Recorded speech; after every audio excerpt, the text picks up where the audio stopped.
It's time for the Volquest podcast, where we dissect the biggest news items of the week.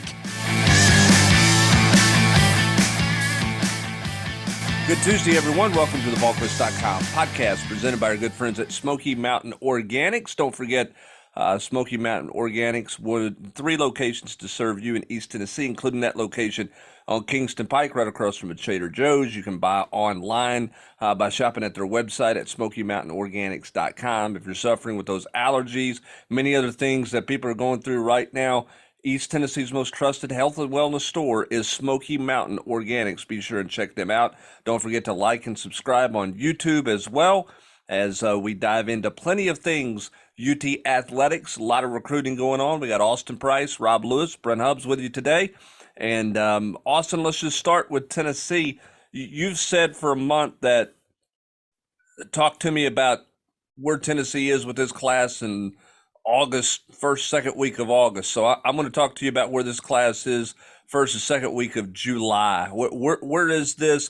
Are they ahead of where you thought they would be, about where they thought you would be? What's your takeaway on obviously where this class is overall before we get into the individual commits that they've received? Well, we sit here on this Tuesday and, three of the 4 offensive tackle prospects that Tennessee officially visited in the month of June are off the board. 2 of them went elsewhere. Francis went to Miami. Lucas went to Florida State. You got Sham Umarov, and then we're waiting on Stanton Ramil. So if you land Stanton Ramil, you got what you wanted. You wanted 2 out of the 4. Anything more than that would have been gravy. And so kind of where I thought they would be. We're still waiting on Nathan Laycock. We're waiting on Stanton Ramil. Ricky Gibson has told me he's going August 5th. So, that's kind of the next dominoes to potentially fall for Tennessee. Now, we'll see if they get them all, but that's kind of where we're at. And then Rico Walker, he's keeping everybody in the dark, including his family. So, but the more people I talk to, just does not feel like Tennessee. But, honestly, the kid doesn't talk. So I don't think you can rule out anything at this point, Hubbs. It could go a number of different ways. I don't think you can rule out Maryland. I don't think you can rule out North Carolina, and I don't think you can rule out Tennessee. So where are they with Stanton? And obviously that's a big one because you wanted 2 of those 4, as you mentioned. Where do you think they are with Stanton? And if it's not Stanton, where do they go? Well, if it's not Stanton, I think you'll see them take a more methodical, slow approach, see who has a good senior year, get a month into the high school football season and figure out, senior tape at that point. I think they'll be a lot slower with how they do things. If they land Stanton, then I think they'll still be that way with the remaining offensive line spots they have slotted, but it does take a little bit of pressure off if you've got Sham and Stanton, and then you can just kind of, really kind of pick and choose and kind of go more fit than just, got to have a body. Out of those 4, they coveted those 4. And so they were going to be happy with any combination of 2. Anything more than that, they would have just been to the moon. The question too, Rob, is when you're sitting here, you want 2 of those 4. Anything above that would be gravy. How much of this is it a situation where you're holding a spot for potential transfer? That's a world that's just different than where it was a year or 2 years ago. How much do you, if you're a coach, do you sit there and go, okay, well, we may be 1 short, but instead of combing through, we'll comb through senior tape, but how much of that is that we want to wait and see what transfer guys are out there as well? I was actually getting ready to ask AP about the numbers, because what are they sitting at now? 18 after yesterday? Yes. And so realistic, how many legit high school targets are out there that have a guaranteed spot versus what you're just talking about, Hubbard, the transfers? And I wanted to bring that up because we talk about it all the time. That's a part of college football. But when you're starting to do these preview articles like we're doing right now, you can really see it. Pittsburgh's starting quarterback is going to be a transfer. They got a big time wide receiver transfer from Akron. There's just everywhere you look in college football, there's guys who are transfers who are going to really shape, what your team looks like. And that's why I wonder with Tennessee sitting here at 18 commitments before August, I mean, how many more, how deeply are you involved in high school recruiting versus holding 2 or 3 spots when you've had the success in the transfer portal that Heupel and the staff have 2 springs in a row now? Well, I think, you can pick and choose what you want to do with it. I mean, you can sign as many as you want as long as you're under the 85. I think most staffs across college football feel like that the free-for-all this December will be way greater than before. Like, kids have now seen kind of how this stuff plays out. I think you're going to see more of a mass exodus across the board. So schools, to me, will have to figure out, okay, who's worth keeping and who's worth throwing back and letting go. Because I think you're going to see, potentially a lot of change across a lot more than normal. Because I just think that's going to become the new norm. Because all these kids see what, a few of these kids did, from January to now with getting, NIL deals and this and that. I think ultimately they will see, a lot of change. So Tennessee, I feel like, can still sign a large portion of prep kids, and it's not going to necessarily affect them hubs when it comes to being under the 85 and still be able to bring in transfers. Yeah, and again, I mean, it's all about the 85 number with the the 25 cap looking like it's going to be out of the wayside and not a factor here. My question is this: I mean, I continue to hear that as well, AP, that this is going to be the wildest December. I mean, there's going to be mass people jumping in. You think that's just a case where a bunch of guys think they're going to get big NIL deals by going to other schools because the NIL factor was such a big deal in the transfer portal this past year with guys? Is that what's causing this? But why do you think coaches feel like there's going to be a mass exodus of people out there? Just because I think it's such a copycat thing. I mean, it really is. And, there were players that got big NIL deals at other schools that transferred that were just kind of okay players. Like, I mean, schools are a little more desperate than they were before when it comes to, the transfer portal, bringing in transfers, got to have this guy. Well, he only had, very little production. It don't matter. We got to have him. Have you seen him? I think we can get the most out of him. That's every coach thinks they're the, going to turn the water into wine, so to speak, with kids. So yeah, I just think everybody I talk to is projecting this. Now, maybe it don't happen, but I think, if you're Tennessee, you go and sign as many kids as you can, especially if you feel like they can be of value to your team. Rob, how do you? I mean, as a coach, you're sitting here looking at it, to me that's the most dangerous slope, right? I mean, that is the equivalent of overpaying for a free agent, right? You go take a guy and take him from another school, and all of a sudden you're in a situation where he's got a big NIL deal. I mean, how do you think coaches have to be more mindful of that, and that's something that's going to have to get a handle on before anything else gets a handle on? Because that one feels like it's spiraling pretty out of control in terms of stuff that's being thrown around to transfers out there. I mean, I think it's definitely part of it. And I mean, I don't know. I mean, there's no salary cap. So it's not, I guess in theory there might be about how much your collective has to spend, but there's no hard cap. I think for coaches, making sure that, like what AP's talking about, making sure that you don't, inflate how good a guy is or how much he can help you just simply because of your own needs.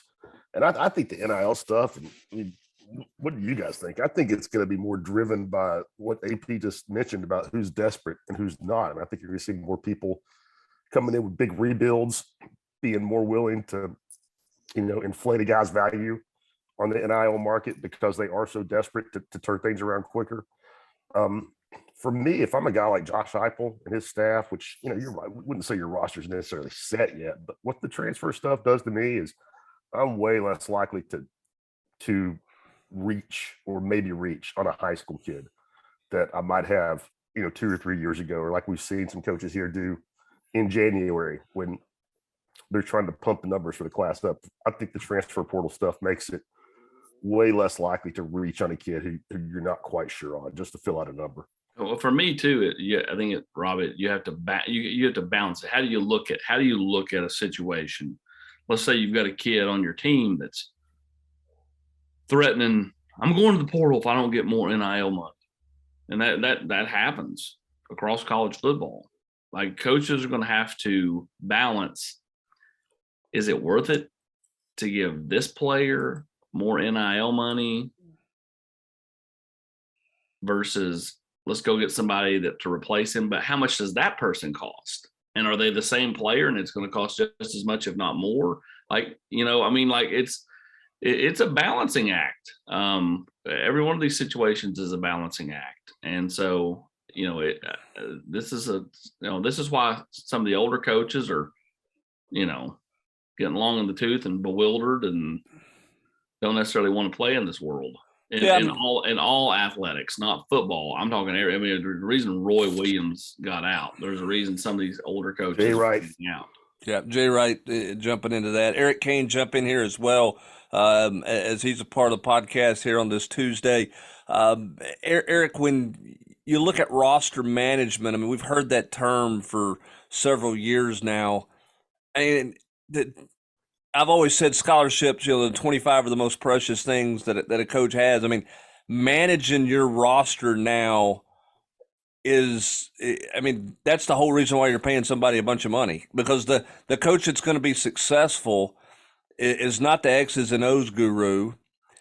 He's not necessarily going to be the greatest recruiter guru. It's going to be the guy who can manage a roster, who can manage a locker room and all the things that are going on in a locker room now, and can manage who should be on the roster and who shouldn't be on the roster. Yeah, I mean, you truly are more of you're a CEO in the sense, and there are coaches that will call plays. I know Josh Heupel is heavily involved in the offensive game planning, calling plays and all that, and there's still coaches that will call Nick Saban to jump in there and call some defensive plays out now and again. But to be a head coach at a Power 5 level in the SEC and the Big Ten, big time college football, I mean, you are more of a CEO than anything, managing attitudes and relationships in the locker room with the added influx of transfer portal and name, image, and likeness. You've got to recruit and all that. So, I mean, that's why I think there's more of an emphasis on, getting the guys you want on your staff too, that handle so much of the day to day in terms of the developments and in terms of the football aspect, because you have your hands in so many different pots. So I think it has never been more difficult to be a head coach of a Power 5 football program, especially. And just like those guys you just mentioned right there, some of the basketball guys, Roy Williams, Mike Krzyzewski, Jay Wright, some of these guys that have been around doing it one way for so long, Rick Barnes, and now having to adjust on the fly, it's different. And so, managing a roster, especially in basketball, I mean, you're seeing guys, 3, 4, 5 guys leave, and you're having to turn over a new roster every single year. It's challenging. And I mean, for right now, that's kind of the new way, especially in basketball, but you're seeing it in football as well. Back to your original point, Huber, with kind of me saying a few weeks ago, let's judge this thing come August 5th. In Tennessee, since I said that Tennessee's got 8 new commits. So, I mean, like, things are going well, but I mean, everybody's always going to, point out the ones you missed, but you make sure you point out the ones you got. And, to add Cam Seldon, to add Sean Davion Bradley, to add some of the players Tennessee has added over the last 3 weeks has been impressive. And, again, are they going to finish in the top 5? Who knows? Who knows what the rest of this class looks like? Are they adding quality players? I will argue, and maybe I'll be wrong, and we won't be able to judge it for a few years.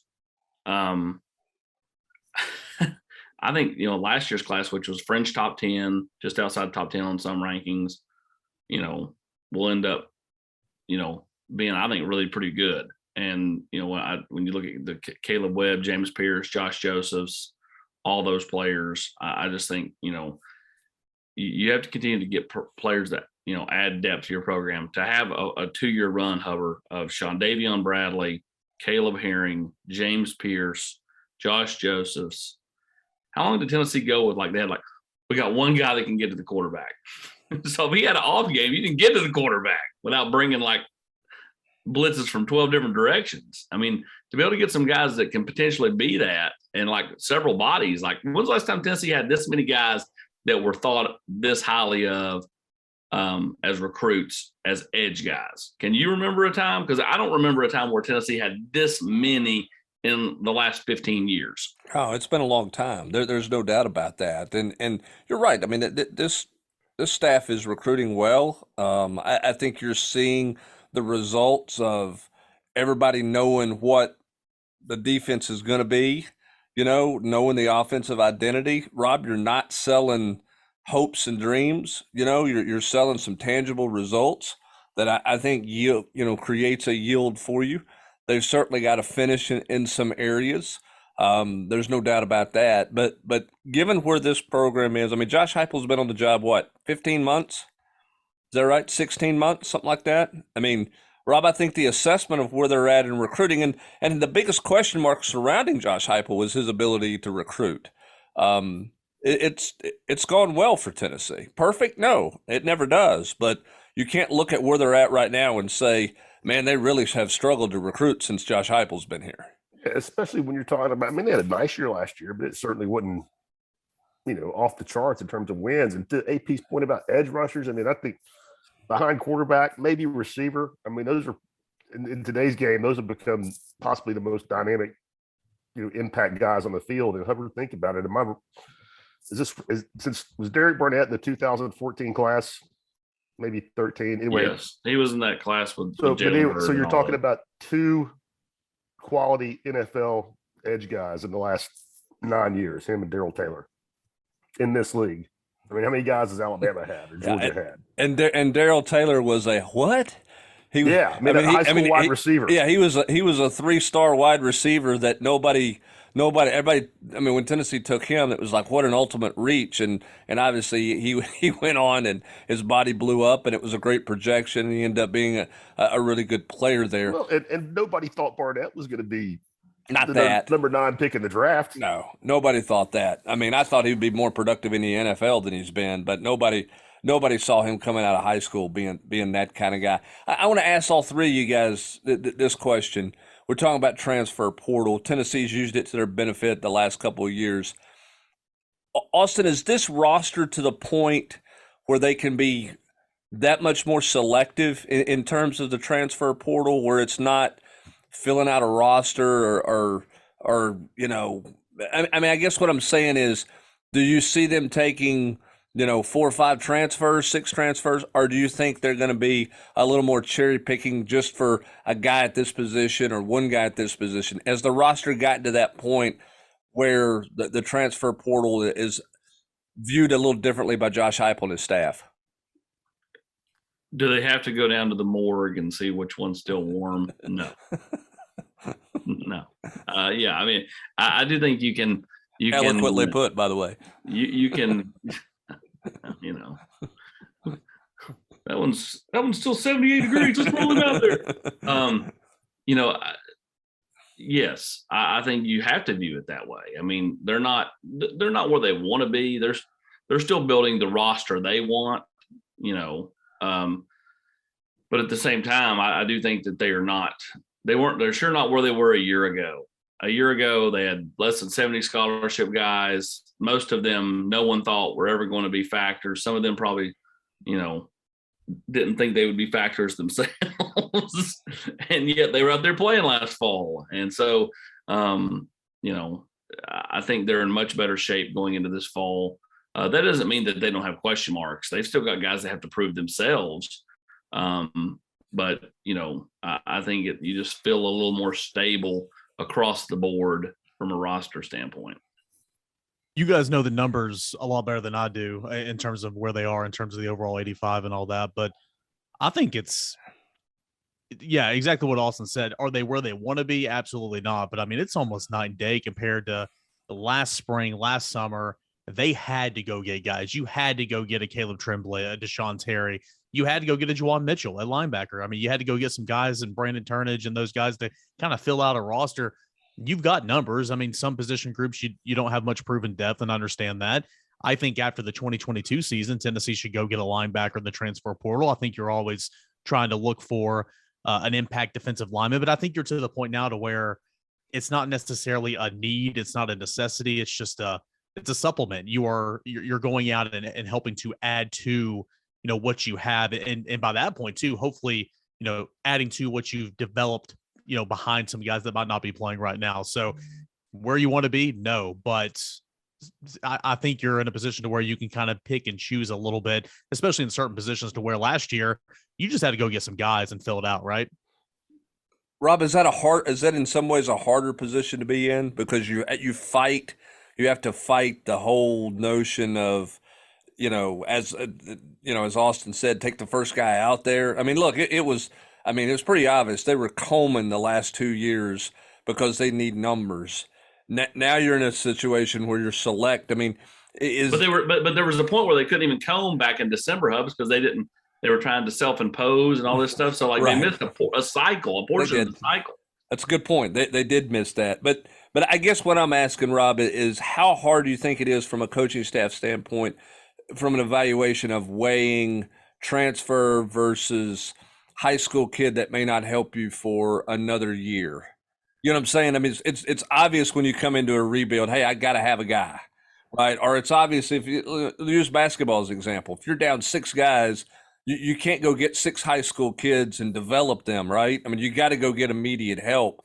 How hard is that to evaluate at this point, you think, if you're Josh Heupel? I think it's a fluid situation. I mean, I think it depends on, where, like what you're just saying, where you're at. I mean, I don't think Tennessee needs to carpet bomb the transfer portal like they did. I think you can more spot recruit, pick and choose to fill specific holes instead of depth. But, I think the challenge comes in what a lot of coaches complain about, Hubbard, is that you're recruiting your own roster really every day, because you might have a hole in December that you didn't think was going to be a hole in August because, some redshirt freshman that you thought was going to develop and challenge to start in the spring and not happy. And he's moving on. So I think that's the hardest part to evaluate is, you can just get blindsided in December and have a need where you didn't think you're going to have a need for 2 or 3 years. Well, I think that'll happen. I think that'll happen this year. Everywhere, not just Tennessee. I mean, it'll happen everywhere. And not just football, all sports. Sure. But Hubbard, your question, I think it's going to be harder for Tennessee and anybody in their position because you are going to go after juicier targets now. I mean, you're not going to be, just chasing kids because you need a backup guard. You're going to be chasing guys who, are plug and play starters and the kind of guys that everybody else is chasing too.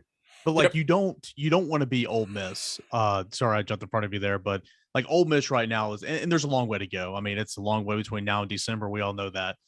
They will get more commits, of course, but you've got 6 commits right now for the 2023 class.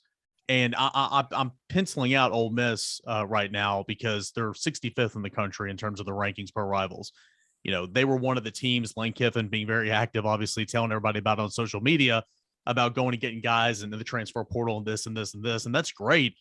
But I mean, again, what builds a team is the traditional recruiting cycle.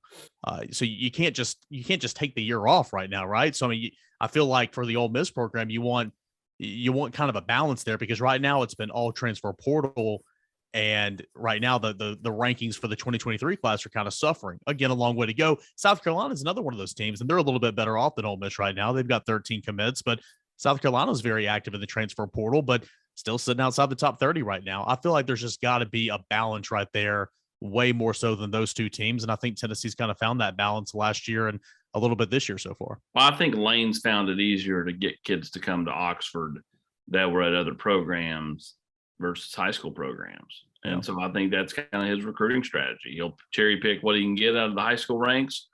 But, we'll focus a ton on, the transfer portal, because I think kids are more apt to come to Northern Mississippi Hubs than they are out of high school.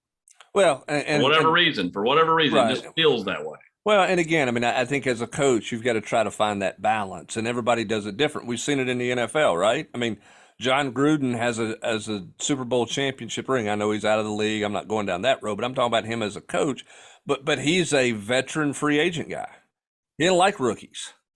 He didn't like draft picks. I mean, that wasn't his thing. He wanted to always trade a draft pick, for a bunch of veteran players. He always wanted a veteran team. Then you look at a guy like Bill Belichick, and what New England did. They found all these diamonds in the roughs and developed guys, and they had a balance. They went and got free agents. There's no doubt about that. So I think it's fascinating to kind of see how the college game transitions into that balance, which is something that the NFL always deals with because of the free agent market here. All right, a couple things we got to get to.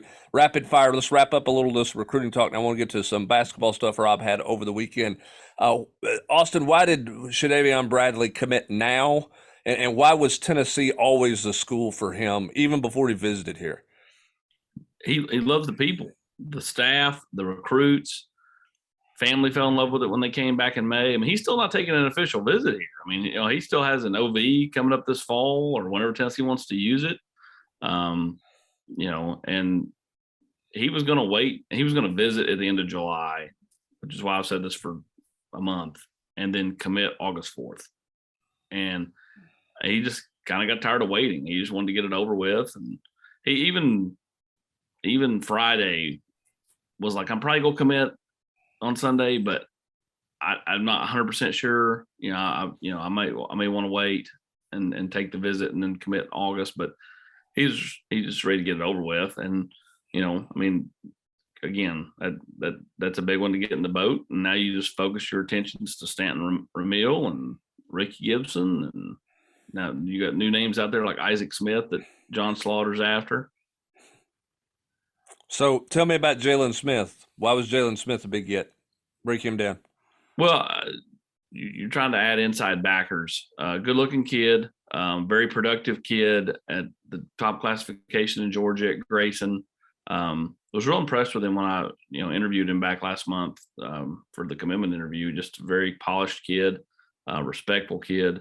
And again, I think, and talking to people down in Georgia, the Bulldogs are so full because, they've got CJ Allen now, they've got Raylan Wilson, they're going after other guys. Jaylen really was really good at their camp. And Georgia's like, any other year we're probably going on this kid, but, we're in it so deep with several guys, we just can't. This kid's a good player. I think that's a good sign for Tennessee. Anytime another school, especially the one that's had the success that Georgia's had on defense, feels like you're getting a good player, that means you're probably getting a pretty good player because he apparently was really, really good at their camp back in June. Yeah, I think that was very similar to the vibe you had last year with Squirrel White in Alabama. He was right on the cusp of being a take at Alabama, even though he was undersized. They just had a guy or two above him on the board, but every time they worked him out, they liked him. Luther, whatever his name was, and Squirrel and him in Alabama, who's had a plethora of really good receivers in the last 7 or 8 years, made the comment, it ain't even close. Squirrel's a lot better than the kid from St. Louis. All right, Rob, let's talk about a little basketball here. You were in Rock Hill for some tournaments that are going on. You had a couple of updates there. Where is Tennessee? This is a big month in recruiting, I guess, for basketball. Where's Tennessee sitting right now? What do you like about the couple of guys you interviewed? Where do you think Tennessee sits with some of their top targets? Well, the only really top target in 2023 that I had a chance to personally catch up with last week was Freddie DeLone, and I think Tennessee is deep in that one, and I think he's a really good player. I was glad to have a chance to see him in person. He's a fringe top 100 guy in Rivals, so some fans may not be super excited about it. He's a really good player. I don't get caught up in the rankings game, but if he's number 114 or whatever, it's a heck of a year in 2023. I mean, he's 6'5", can play both guard spots. And officially visited Tennessee last month. He's been to Virginia. He's been to NC State. Wake Forest is trying to get in there. He has a trip set up to UConn. I think Tennessee's in the top 2 or 3. I think with the coaching situation at NC State being kind of uncertain, I like Tennessee's chances versus them. I know Wake Forest is pushing really hard, but they're kind of new to the game. So we'll see. If he decides before school starts, which he's kind of going back and forth on, then I think Tennessee's right there and one of the 2 or 3 under serious consideration. The biggest storyline this week is Justin Edwards, and what's he going to do? He tweeted out top 5-star guy consensus one of the top prospects in America, said he's going to announce this week at Peach Jam. Feels like it's just Tennessee and Kentucky. That's the only places he's visited. I know Auburn has really tried to get in there hard, but he has not made a visit. And Tennessee and the Wildcats, I don't have a great feel. I don't think he's told Tennessee anything, but that is one to watch that he said he's going to go this week, and that's a guy that Tennessee has put a lot of effort into. All right, so we'll see what happens with him. That's obviously big news there. We'll keep close tabs on that. Last thing for you, Rob, you've been working on the position or the opponent previews. Florida ran on Monday, got one coming up later today. What's your takeaway on maybe Pitt, Florida, after looking at them in depth, we'll get a little football sample here out the door. Kane, you can jump in here too if you want to look at those. But Rob, what's your takeaway after breaking those two teams down? My biggest takeaway for both of them, and this is hardly rocket science, but so much depends on the quarterback position. For both those guys. I think we've all seen Anthony Richardson. He's kind of a tantalizing talent for Florida, but is he ready to be the guy to run an offense? And he's also, Tennessee's going to be catching him in the fourth game of a new offense. Is he ready to really have all that put on his shoulders? And I think one thing that will make it difficult for him, or at least challenging for him, is that if you look at Florida's roster, not really stocked with playmakers at the skill positions. Don't have a lot of dynamic guys there like we've seen in the past. Even when Florida has been down, they've had some big time playmakers at certain spots in the last few years. I don't see that on this roster. Somebody could emerge, but I think Richardson's burden is going to be made heavier by the fact that he's, I don't think he has a lot of guys that can take something small and turn it into something big. And at Pittsburgh, kind of the same thing. Is Caleb Slovis the guy? They lost, Pickett, the only quarterback in the first round. They lost Jordan Addison, who was one of the most dynamic receivers in the country. And I just don't see them plugging in and picking up the slack. Slovis had a great freshman year and kind of fell off the map. They have a new offensive coordinator. So Tennessee catching them early, new quarterback, new offensive coordinator. I think both those things play into Tennessee's hands in those first two matchups. And Florida, outside of Britton Cox on defense, they don't really scare you like they have so often in the past, just with edge guys or big time cornerbacks. It's not a rebuild like Tennessee fans had to watch multiple times in the last 10 years, but if Florida is much better in the middle of the pack in the SEC, I'll be surprised. Yeah, I'll add quickly too. I couldn't agree more in the sense of a lot of change these two programs going through. Not necessarily as much for Pittsburgh, but as Rob pointed out, new play caller, a new quarterback. You're losing your biggest playmaker. You're going to have a sharp defensive line, a front seven. Pittsburgh usually does. So how do you combat that? But can you take advantage of that first road game of the season for Tennessee, and will be the first test? I think that'll play big for the Volunteers and for Florida as well. Anthony Richardson, I think he's got one of the highest ceiling in the country. But can he start making strides to reach that year one in a new system? Not as many playmakers, not as much help as you're used to. I think Tennessee, who I believe has a lot of talent on this roster as well, needs to take advantage of that and should take advantage of that this year here in the early going. Yeah, we'll see. Richardson's been all about his legs. Can he do more than just his legs at the quarterback position? And Pittsburgh's defense is never going to go away. They're always going to have a solid defense. Maybe not great, but they're always going to be solid under Pat Narduzzi. We'll continue our opponent previews coming up throughout the rest of this week and into the early part of next week. And then late next week, middle to late part of next week, we will start with our position previews as well as SEC Media Days coverage, and then we'll get you ready for the start of fall camp as Josh Heupel will meet the media at SEC Media Days and then meet the media locally for the first time on July 31st. Mailbag podcast coming up later this week, but that's going to do it for this edition of the Smoky Mountain Organics Volquest.com podcast. For Austin Price, Eric Kane, and Rob Lewis, I'm Brent Hubbs. Thanks for joining us. Have a great rest of your Tuesday, everybody.